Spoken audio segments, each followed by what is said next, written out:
दिनशो ईरानी जुड़ रहे हैं, हीलियोस कैपिटल के इंडिया पीएमएस के हेड।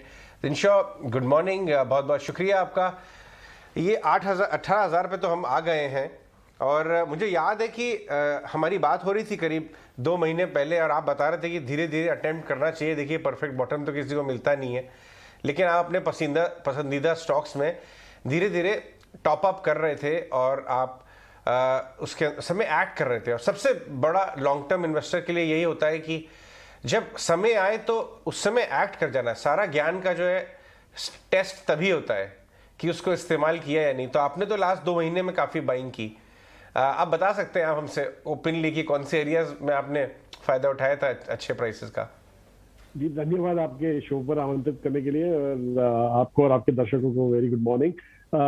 देखिए, एक्चुअली जो हमने जो एक्यूमुलेट किया वो तो कर लिया, पर अभी हमें लग रहा है कि थोड़ा सावधानी बरतनी चाहिए बाजार में, और हम भी वही कर रहे हैं। हम भी थोड़ी सावधानी बरत रहे हैं क्योंकि अभी ये साल जो आउटलायर इवेंट्स होते हैं, जो आपके बड़े कम होते हैं पर फिर भी जो आके प्रॉब्लम क्रिएट करते हैं, वो इस बार बहुत ज्यादा हो गए।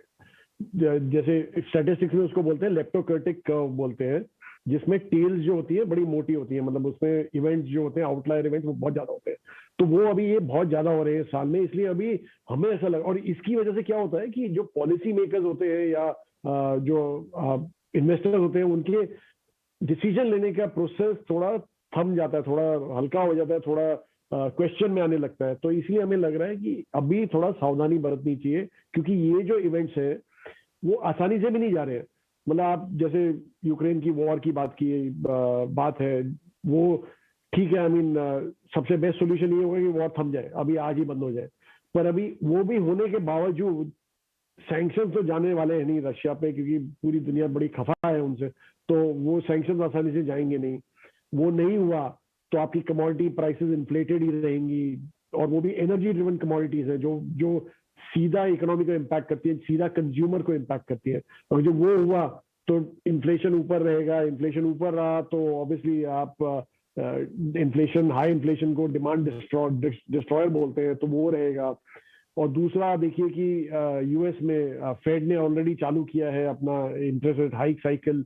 पर इस बार जब पहले किया था तब इतना सिंपल होता था उनके लिए, क्योंकि दुनिया में भी यही सब चल रहा था। लेकिन इस बार कमोडिटीज हाई है, सप्लाई चेन्स में डिसरप्शन है, तो उनको तो बहुत ही प्रॉब्लम होने वाला। और आप ये मत भूलिएगा कि पिछले 60 साल में ऐसा 10 बार किया है फेड ने, जबकि उन्होंने ये इंटरेस्ट रेट साइकिल हाइक करना चालू किया है। उनमें 10 बार में से 7 बार वो फेल हुए, कि 7 बार वो it has ended into deflation. So in fact demand destruction.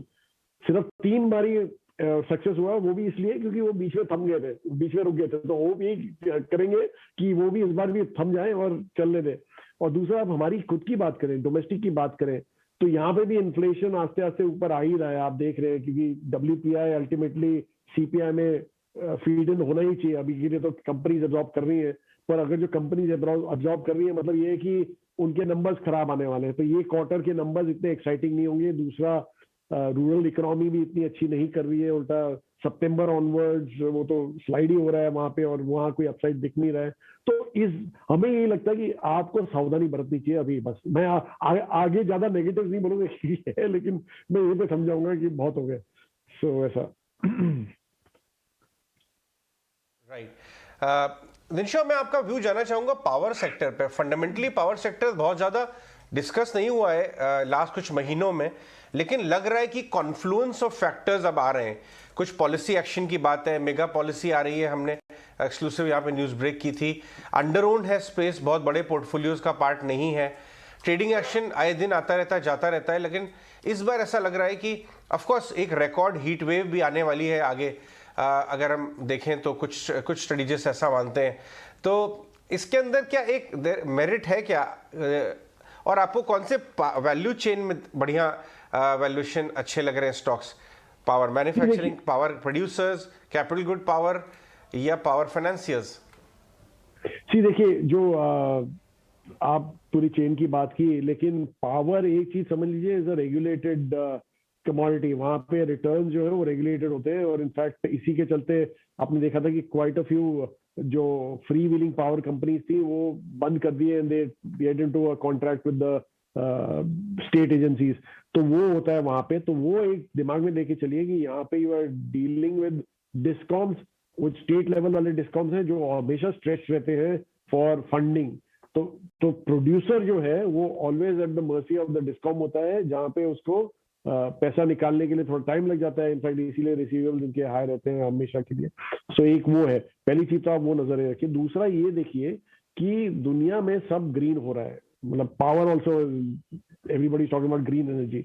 तो आपको अगर जो कोई प्रोड्यूसर देखना है तो ऐसा देखिए जो ग्रीन एनर्जी में फोरे कर रहा है, क्योंकि ये ओवरनाइट तो होता नहीं है, it takes a while. But यहीं पे आपको री रेटिंग दिखेगी मेजर, जहां पे आप देखेंगे कि ये already quite a few companies बात कर रही है इसके बारे में कि हम तो ग्रीन एनर्जी की बात कर रहे हैं, हम सोलर एनर्जी की बात कर रहे हैं, हम हाइड्रोजन, ग्रीन हाइड्रोजन की बात कर रहे हैं। तो ये सब जो है उनको आपको वहां पे ध्यान देना पड़ेगा। पावर फाइनेंसियर्स का तो अभी जैसे मैंने कहा कि प्रोड्यूसर का जो स्ट्रेच है बिकॉज ऑफ डिस्काउंट्स, तो फाइनेंसियर तो और भी उसको तो प्रॉब्लम ही रहेगा वहां लेने में। और कैपिटल गुड्स तो एनीवे अच्छा ही करेंगे अगर जो, लेकिन कैपिटल गुड्स में ये है कि private capex has to kick in. अगर जो पब्लिक सेक्टर केपेक्स ऑलरेडी चालू ही है और काफी अच्छे से चालू है, पर प्राइवेट केपेक्स जो है वो किक इन तब तक नहीं करेगा तब तक ये कैपिटल गुड्स वाले अच्छा नहीं कर सकते। तो उसकी शायद आपको वेट करनी पड़ेगी थोड़ा। Private capex hasn't kicked in. Morning Dinshaw, pleasure to have you on the show today. बिल्कुल ये तो एक फैक्टर है, इन सेक्टर्स पर ध्यान रखना होगा, पर ओवरऑल किस तरह का व्यू बनकर आ रहा है आपका? आपको लग रहा है कि फिर से एक इंडिया एक प्रिफर्ड ऑप्शन रहेगी, प्रिफर्ड इन्वेस्टमेंट डेस्टिनेशन है अमंग द इमर्जिंग मार्केट, जिस तरह से इंडिया परफॉर्म करे? और अब आप ग्लोबल इंडिकेटर्स भी देखें, इनफैक्ट डोमेस्टिक इंडिकेटर्स देखें, कॉर्पोरेट टैक्स आप देखें, वो आप 58% जंप दिख रहा है, जीडीपी हाईएस्ट कलेक्शन दिख रही है। जाहिर तौर पर ये अच्छे इंडिकेटर्स हैं जिससे कॉन्फिडेंस बूस्ट है, और अब तो एफआईज का भी बाइंग फिर से शुरू हो गया है। जी, सो अच्छे पॉइंट बताए आपने बिल्कुल ही। पर यही है कि अभी आप ये देखिए, मैं तो हम तो पहले से ही बोलते आ रहे हैं आपको कि मैटर ऑफ टाइम है before FIIs come back to India. जैसे मैंने आपको आई थिंक पुराने आपके प्रोग्राम अभी देख लिए तो वही बोला था कि 2 साल से इंडिया डिस्प्रोपोर्शनेटली पैसा जमा कर रही थी 20 और 21 में, सीवाई कैलेंडर ईयर की बात कर रहा हूँ मैं। तो 20 और 21 में डिस्प्रोपोर्शनली ज्यादा पैसा आ गया था इंडिया के पास, क्योंकि हर एक इमर्जिंग मार्केट में रिडम्पशन था पर इंडिया में इनफ्लो था। तो वो करेक्शन जो था वो आपने देखा कि मार्च तक खत्म हो गया। अभी अप्रैल में आप देख रहे हैं थोड़ा थोड़ा करके पैसा आ रहा है, पर हमें ऐसा नहीं लगता कि ज्यादा जोरों से पैसा आएगा। ये ऐसे ही रहेगा, थोड़ा आएगा थोड़ा जाएगा, वैसे ही रहेगा। क्योंकि आप ग्लोबल इम्पैक्ट देखिए, India is doing very well, वो तो नो डाउट अबाउट इट। जैसे आपने जब ये बताया कि डायरेक्ट टैक्सेस कलेक्शन ऊपर है, जीएसटी कलेक्शन ऊपर है, सो उसके चलते तो इंडिया बहुत ही बढ़िया कर रहा है। लेकिन आप देखिए कि ग्लोबली क्या हो रहा है अभी। अगर जो यूएस में अगर जो चेयरमैन वहां के फेड के चेयरमैन पावल अगर जो बोल रहे हैं कि मैं 50 बेसिस हाइक दूंगा, तो मतलब क्या हुआ? मतलब यही हुआ कि उनको मीडियम टर्म में, शॉर्ट टू मीडियम टर्म में उनको एक डिमांड डिस्ट्रक्शन दिख रहा है। मतलब इन्फ्लेशन इतना हाई दिख रहा है कि वो देख रहे हैं कि उनके शॉर्ट टर्म रेट्स उल्टा has exceeded 2 year rates, have exceeded 30 year rates. तो वो तो ऑब्वियस है कि बिल्कुल ही शॉर्ट टर्म में यहाँ पे डिफ्लेशन उनको नजर आ रहा है, उनको स्लो डाउन दिख रहा है। तो इट्स ऑब्वियस कि अगर US which is the largest trading partner for the world, वहां पे जो प्रॉब्लम होता है तो obviously globally there be some issues. So इसीलिए हम बोल रहे हैं कि थोड़ा सावधान रहिए। इंडिया अच्छा है लेकिन फिर भी वी आर ग्लोबली कनेक्टेड, तो हमें थोड़ा वहां पे थोड़ा बैकफुट पे खेलना पड़ेगा। निशा, बहुत बहुत शुक्रिया। पहले तो आप 18 आवर्स स्वदेश को समय दे रहे हैं। अभी ना थोड़ी देर पहले हमारी रिपोर्टर थी मेघा, वो ये कह रही थी कि सरकार आरसीएफ में हिस्सा बेचना चाहती है। आज ही खबर ये आई है कि सरकार एलआईसी का जो आईपीओ लेके आने वाली है वो मई में लेके आएगी, और उल्टा अब 60,000 65,000 की जगह 75,000 करोड़ रुपए जुटाएगी। एक और खबर ये आई है कि सरकार बीईएमएल के अंदर भी हिस्सेदारी को बेचना चाहती है। इसका मतलब ये बिल्कुल साफ है कि मार्केट और सरकार एक चीज़ सोच रही है कि इनमें विनिवेश किया जाए, सही मौका है। तो ये सही मौका होने पर वैल्यूएशन भी तो अनलॉक होती हैं। ये वैल्यूएशन अनलॉक किस कंपनीज में हो सकती हैं? सरकार के डिफेंस से जुड़ी कंपनीज, सरकार की फर्टिलाइजर से जुड़ी हुई कंपनीज, सरकार की स्टील से जुड़ी हुई कंपनीज, या फिर ऐसी कंपनीज जिनके पास लैंड बैंक बहुत है, बिजनेस नहीं है बट लैंड बैंक बहुत है। जी देखिए, एक्चुअली ये जो आपने सब बोला कि इतना ज्यादा पैसा रेस होने वाला है मई के चलते, तो वो तो आप समझ लीजिए कि बाजार में जो लिक्विडिटी होती है वो बड़ी लिमिटेड होती है। जो उतना ही पैसा होता है जितना बाजार में फ्लोट होता है। तो अगर जो इतना सब सकआउट होने वाला है, लाइक LIC अलोन $10 बिलियन की बात हो रही है, तो अगर जो वहां पे इतना ज्यादा सकआउट होने वाला है मार्केट से, तो थोड़ा तो बाजार पे इम्पैक्ट आना चाहिए, क्योंकि इतना सारा लिक्विडिटी एक झटके में चले जाए तो थोड़ा प्रॉब्लम रहता है। और नॉर्मली क्या होता है कि जो मार्केट प्लेयर होता है वो अपने small cap mid cap portfolio बेच के ही ये सब लार्ज कैप में घुसते हैं, क्योंकि they don't want that exposure over board जाने के लिए वो करते नहीं है। Some participants will come in new, पर जो ज्यादातर पैसा होता है वो यहाँ से निकलता है। तो एक चीज आप वो समझिए। और आपने बोला value unlocking, I think defence जो आपने बोला वहां पे सबसे मेजर हो सकता है, क्योंकि बाकी सब जो सेक्टर आपने बात की वहां थोड़े रेगुलेटेड है, पर डिफेंस इतना नहीं है, क्योंकि गवर्नमेंट का इंटेंशन भी ये है कि जो डिफेंस का डिपेंडेंस है इम्पोर्ट पे वो थोड़ा रिड्यूस होना चाहिए। तो उसके चलते आई थिंक जो डोमेस्टिक प्लेयर्स है डिफेंस वाले, they should do very well. और वो तो आपको पता ही है कौन से हैं, मेरे को नाम देने की जरूरत नहीं है। तो वहां पे मुझे लगता है कि ज्यादा वैल्यू अनलॉकिंग उधर हो सकता है।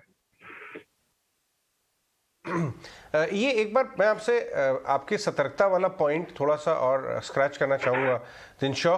श्योरली 15,700 से हम 18,000 तक आ गए बेंचमार्क्स में, काफ़ी तो स्ट्रेस्ड है, तो यहाँ से थोड़ी बहुत करेक्शन आना तो लाजमी है। लेकिन मिड कैप्स और ब्रॉडर मार्केट पे आपका वैल्यूएशन का क्या व्यू बन रहा है? वहाँ पे क्या आपको अट्रैक्टिव अभी भी दिख रही है? क्योंकि वहाँ भी 30-40% अभी भी टॉप से हम नीचे हैं, और अर्निंग्स ग्रोथ का जो प्रोस्पेक्ट्स है वो इतना डैमेजिंग नहीं हुआ है कई जगहों पे। स्पेसिफिक आइडियाज उस पर क्या व्यू बन रहा है आपका? जी देखिए, नॉर्मली जब रैली होती है तब यही, जैसे आपने आज बोला कि मिड कैप इंडेक्स ऊपर है पर लार्ज कैप इंडेक्स डाउन है, वैसा करके हो रहा है। तो रैली नॉर्मली जब होती है तो लार्ज कैप से ही चालू होती है और फिर मिड कैप में जाके एंड होती है, वो ऐसा ही होता है। इसीलिए आप सतर्कता की बात की, हमने भी सोचा था कि बाजार चलेगा, पर हमने ये नहीं सोचा था कि इतना जल्दी चल जाएगा। हम सोचे थे कि पूरा पेन फैक्टर रहेगा। मुझे याद है मैंने बोला था फर्स्ट हाफ हमें लग रहा है कि फ्लैटिश से थोड़ा डाउन रहेगा, पर एनीवे फर्स्ट हाफ में ही ये तो हमें रिटर्न दिख गए। तो इसलिए हम सतर्क इसीलिए बोल रहे हैं कि थोड़ा सतर्क रहिए अभी बाजार में।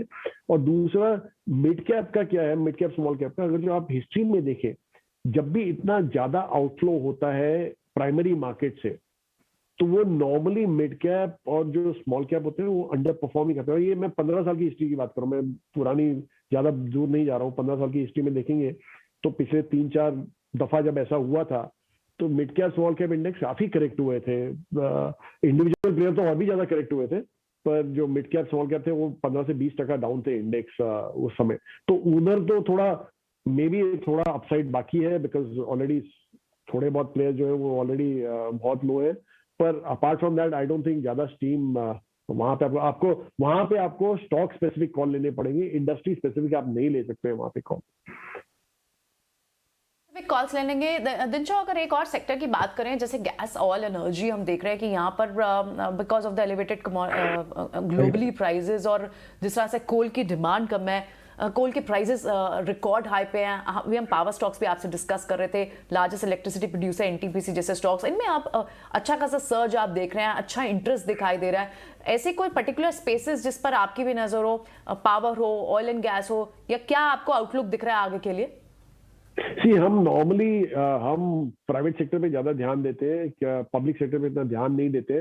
पर ऐसा नहीं है कि हम नहीं लेते हैं। सम पब्लिक सेक्टर कंपनीज जहां हम बिलीव करते हैं कि they are akin to a private sector, वहां पे हम अपना एक्सपोजर लेते हैं। मैंने जैसे डिफेंस की बात की तो वी हैव सम डिफेंस में कंपनी देख रहे हैं। वो दूसरा है आपका जो बैंक सेक्टर मैंने बात की, हम प्राइवेट सेक्टर बैंक लेते हैं कि वहां पे भी अपने पास पब्लिक सेक्टर एक्सपोजर है वहां पे, तो वो सब करना पड़ता है। और आपने बोला oil and gas and energy, ये सब सेक्टर में दे आर वेरी रेगुलेटेड। आप जो कहने को they are free to price their product, but normally वो लोग थोड़ा गवर्नमेंट के इंडिकेशन की वेट करते हैं बिफोर रीप्राइसिंग। तो वो सब हमें नहीं ऐसे दिखता कि इतना ओपन हो सकता है। तो इसलिए हम थोड़ा कंजर्वेटिव है हमारे इन्वेस्टमेंट अप्रोच में।